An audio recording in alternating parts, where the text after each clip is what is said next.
ایسے فورم پہ انسان بات کر سکے. میں یہ میری بھائی کی چھوٹا بھائی ہے میرا, کینیڈا میں ہے. اس کی مسز یہ سامنے بیٹھی ہوئی ہے. ہم لوگ پختون فیملی سے, اور آپ سمجھ سکتے ہیں کہ پختون فیملیز میں بیٹے کا ہونا کتنا ضروری ہے. لوگ ایک کی بجائے 3 4 شادیاں کرتے ہیں کہ اللہ بیٹا دے. ہم 5 بہن بھائی ہیں. میری سب سے بڑی بہن اسٹیٹس میں رہتی ہے, ان کی 3 بیٹیاں. دوسری بہن میری پشاور میں رہتی ہے, ان کی 1 بیٹی ہے. اللہ نے ہماری دعا سنی اور اللہ نے میرے چھوٹے بھائی کو بیٹا دیا, اس کا نام عمر ہے. ہم نے نوٹس نہیں کیا, بچہ 1 سال 1.5 سال 2 سال کا ہوا, وہ بولتا نہیں تھا. لوگ ہمیں خاندانی ٹوٹکے بتائیں, خیر ہے جی کوئی بچہ بڑا لیٹ بولتا ہے. ایک صاحب نے کہا جی رتک روشن 7 سال کا ہو کے بولا تھا. ہم نے کہا ٹھیک ہے, لیکن پھر ہمیں تھوڑا سا اور زیادہ کیوریوسٹی کہ یار یہ بچے کے ساتھ مسئلہ کیا ہے.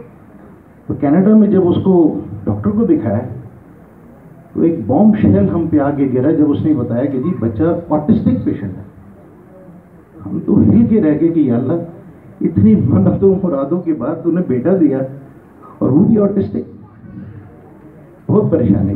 وہاں ہم نے اپلائی کیا, انہوں نے 4 سال 5 سال 6 سال بعد کا ٹائم دیا کہ جی ریہیبلیٹیشن ہم تب شروع کریں. پھر ہمارے پاس کوئی آپشن نہیں تھا, ہم نے پاکستان میں ٹرائی کیا. اللہ پاک نے ہمارا ہاتھ پکڑا اور ہمیں, عرفان صاحب یہاں بیٹھے ہوئے ہیں, اللہ نے ہم ان سے ملوایا. اللہ کی شان کی کسی وجہ سے یہ کراچی آئے. میں بھی کراچی میں تھا, ہم لوگ کراچی میں تھے. ہم ان سے ملے, انہوں نے ہمارے بچے کو دیکھا, اس کی ساری رپورٹس چیک کی. انہوں نے ہمیں ایک حوصلہ دیا کہ جی انشاءاللہ یہ بچہ ٹھیک ہو سکتا ہے, آپ مایوس نہ ہو, لیکن اس کے لیے شرط یہ ہے کہ آپ کو اس بچے کو میرے پاس ایبٹ آباد لانا ہو. اب آپ سوچیں کہ اس وقت معافی کے ساتھ اگر میں کوئی غلط لفظ استعمال کروں, لوگ باہر جانے کے لیے ترس رہے ہیں, تڑپ رہے ہیں, خاص کر امریکہ, انگلینڈ, کینیڈا.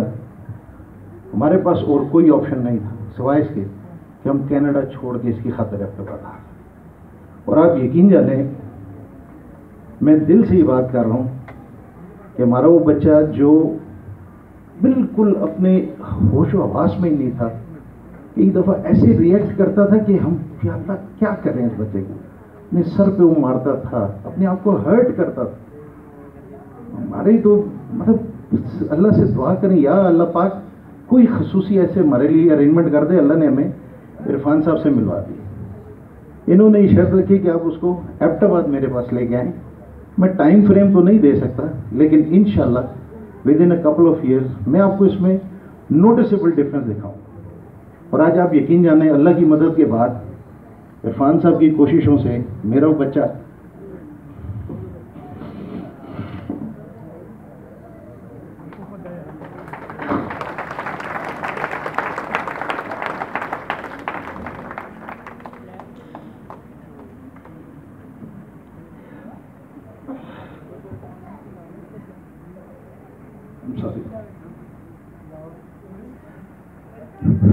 وہ بچہ آج خود واش روم تک جاتا ہے.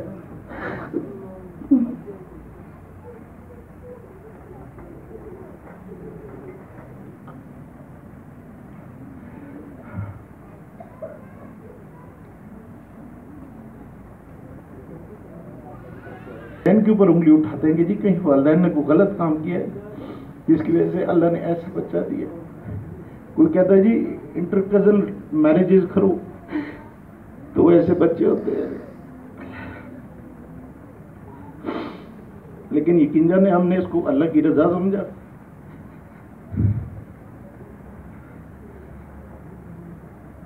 اور آج الحمدللہ ہمارا بچہ بالکل ٹھیک ہے.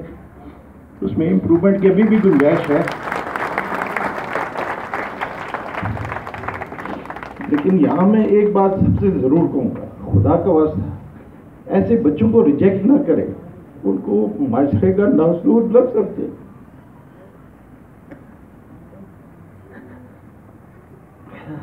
لوگ ایسے بچوں پہ ایسے ایسے کامنٹ پاس کر دیتے کہ وہ کہتا ہے جی یہ پاگل ہے، وہ کہتا ہے جی یہ والدین کا میں کیا بتاؤں آپ، ایسے ایسے الفاظ آدمی ہماری زندگی یقین جانے اس بچے کے گرد گھومتی ہے. سوشل لائف ہم نے چھوڑ دی، خوشی غمی میں آنا ہم نے چھوڑ دی، صرف اس لیے کہ وہ بچہ ہماری سمجھ لے کہ سینٹر آف ایکٹیویٹی ہے. ہم کہاں جائیں؟ لوگ ایسے ایسے یقین جانے ایسے ایسے سوال کرتے ہیں کہ آدمی ایک دفعہ سوچتا ہے کہ یا اللہ اس کو بھی ایسی اولاد دے کہ اس کو پتہ چلے کہ جب گھر میں ایسا بچہ ہوتا ہے تو کیا ہوتا ہے. یہاں بہت سارے والدین ہیں، میں اکثر ان سے ملتا ہوں، خاص کر ماؤں کے اوپر اتنا پریشر ہوتا ہے کہ جیسے صرف ماں کا قصور ہے. ایسا تو نہیں ہے. میں سمجھتا ہوں کہ جتنا ماں کی ذمہ داری اتنی ہی باپ کی ذمہ داری. ہمیں یہ سمجھنا چاہیے کہ بچے معاشرے میں بہت کامیاب ہو سکتا ہے، اور یہاں ایسے کئی بیٹھے ہیں جنہوں نے اس بات کو سچا ثابت کیا ہے. اور سلام ہے ان کے پیرنٹس کو، ایسی آرگنائزیشنز کو، عرفان صاحب جیسے لوگوں کو جنہوں نے بیڑا اٹھایا.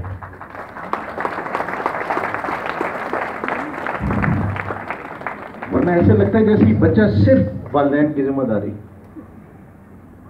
میں آپ سب سے گزارش کروں گا کہ ایسے بچوں کے پیرنٹس کی حوصلہ افزائی کریں، خدا کے لیے ان کے ساتھ کھڑے ہوں. صرف اس ماں باپ کی اولاد نہیں ہو بچہ، اس معاشرے کی اولاد. اگر ہم نے ان کو کامیاب بنانا ہے، اس معاشرے میں چلنے کے لائق بنانا ہے، تو ہم سب کو ان کو سپورٹ کرنا پڑے گا. ہمیں ان کو ریجیکٹ نہیں کرنا ہے، یہ ناکارہ پرزے نہیں ہے. لیکن جب تک ہم اس کو ریئلائز نہیں کریں گے، خود نہیں سوچیں گے، یہ مسئلہ حل نہیں ہوگا. یہاں پہ میں دیکھ رہا ہوں پیرنٹس بیٹھے ہوئے ہیں، سب مایوس ہیں کہ اللہ کیا ہوگا. ایک مایوسی کی فضا پھیلی. اللہ فرماتا ہے کہ مجھ سے ناامید مت ہو. ہاں اس کے یہاں دیر ہے، اندھیر نہیں. یقین جانے میں آپ کو سچ بتا رہا ہوں کہ اس وقت پاکستان سے باہر جانا اس بچے کی خاطر، میں نے کہا نہیں، ہم نے اس بچے کو ٹھیک کرنا ہے. نو میٹر ہم کینیڈا میں ہوں، پاکستان میں ہوں، کہیں پہ بھی. عرفان صاحب بھی یہاں بیٹھے ہوئے ہیں. آپ بلیو کریں کہ میں ان کے اسکول جاتا ہوں، اللہ کی قسم مجھے خدا بھائی نظر آتا ہے کہ یا اللہ تو ہے. جن بچوں کو یہ سنبھال رہے ہیں، ہم پہلے جو ٹائم یقین جانے کہ خود تھک جاتے ہیں کہ یا اللہ کیا کرے، کیونکہ یہ وہ آزمائش ہے جس کی کوئی حد نہیں ہے. یہ کب ختم ہوگی یہ اللہ پاک جانتا ہے. لیکن وہ شخص، اور میں سب سے زیادہ اگر اس میں تذکرہ کروں، ان کی بیگم صاحبہ بیٹھی ہوئی یہاں پہ، یقین جانو انہوں نے یہ ثابت کیا ہے کہ کامیاب مرد کے پیچھے عورت کا ہاتھ ہوتا ہے. وہ لیڈی اپنے بچوں کو، وہ اپنے بچوں کو اتنا ٹائم نہیں دیتی جتنا ان بچوں کو ٹائم دیتی. اور ایسے ایسے بچے، میرے اللہ، وہاں جا کے میں احساس ہوتا ہے کہ نہیں یار ہمارا بچہ تو پھر بہتر ہے، اس سے بھی بدتر حالت میں ہیں بچے، بچیاں ہیں، جوان. یہ بھی جو ایک میں چھوٹی سی پریزنٹیشن میں دیکھ رہا تھا، انہوں نے کہا کہ جی ان کی حفاظت، اس معاشرے میں ان کی حفاظت کرنا کوئی آسان کام ہے؟ ان بچوں کو صبح سے لے کے شام تک سنبھالنا، عرفان صاحب کر رہے ہیں، یہ کر رہے ہیں، آپ اسپیشل اولمپک والے کر رہے ہیں، یہ بہت بڑی بات ہے. ان کو تو معاشرہ ایکسیپٹ نہیں کرتا. کسی جگہ جاؤ، کسی محفل میں جاؤ، لوگ ایسے ایسے سوال کرتے ہیں کہ آدمی کہتا ہے یا پاک کیا کریں، کیا جواب دیں اس کا. کسی نے کہا جی وہ کزنس کی شادی ہے، اس میں ہی مسئلہ ہوتا ہے. وہ کہتا ہے جی یہ وجہ ہے، وہ وجہ. یار یہ اللہ کی رضا ہے، یہ خدا تعالیٰ کی ایک آزمائش ہوتی ہے، اور آزمائش وہ نہیں پہ بھیجتا ہے جس کو اس کو پتہ ہو کہ یہ آزمائش میں پورا اتر سکتے ہیں. میری آخری گزارش ہے کہ مایوس مت ہوں. جو مائیں بیٹھی ہیں، جو والدین بیٹھے ہوئے ہیں، اللہ سے مایوس مت ہوں. اس کے یہاں دیر ہے اندھیر نہیں. انشاءاللہ ہمارا یقین کامل ہے کہ ہمارا بچہ ٹھیک ہوگا، اور انشاءاللہ یہی ٹھیک ہوگا. ہم اپنی محنت میں کمی نہیں کریں گے. عرفان صاحب کو میں نے ہمیشہ کہا ہے جہاں میری ضرورت ہو، میں ایک ناچیز سے انسان ہوں، میں ہمیشہ آپ کے ساتھ کھڑا ہوں. اسپیشل اولمپک والے کر رہے ہیں، اللہ آپ کو اس کا اجر دے. اور جو والدین کے دل سے دعا نکلتی ہے، اگر وہ آپ کو لگ گئی، انشاءاللہ آپ کی بیڑا پار ہے. Thank you very much.